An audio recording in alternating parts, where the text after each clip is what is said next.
This week we're camping again, but this time we're on the shores of Lake Erie. Last time we were on the shores of Lake Huron. But I have another camping story for you. Quite a few years ago, we decided to take our family on a camping trip to Newfoundland. Well, that's a full 3 days journey from where we live in Ontario.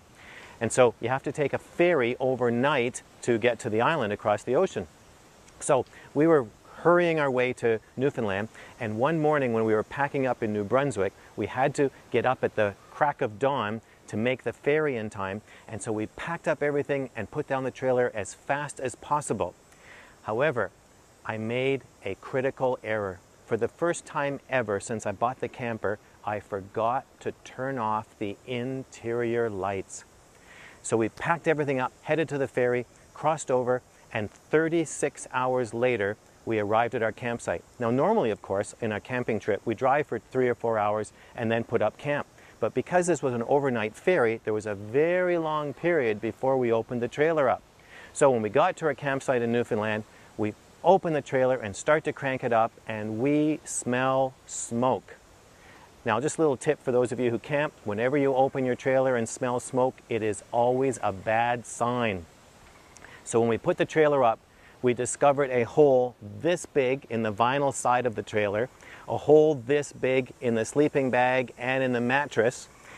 And what had happened was the light that was left on had melted right through all those layers. The light socket was destroyed, and the electrical system on the inside of the trailer was fried. So, what do?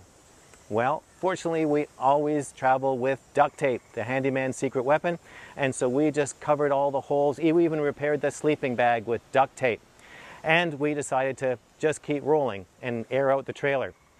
So then when we moved campsite a couple of days later, on the way to the next campsite, one of the trailer tires exploded. It didn't just perforate, it exploded. We had to replace the entire tire, and then we had to travel with 2 spares because of this risk of our tires exploding.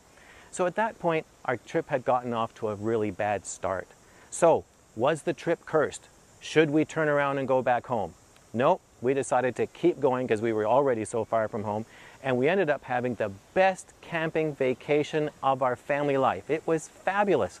And on the way home, on the ferry ride back across to the mainland, I actually was able to help save someone's life. One of the crew members on the ferry was having a life-threatening allergic reaction. So we were definitely in the right place at the right time, and it was a God-ordained event that we should be there, even though it had such a rough start. So, in your life, have you ever had God-given goals, but getting there was just full of potholes and detours and constant struggle, and you thought you should give up and maybe you were on the wrong path? Has that ever happened to you?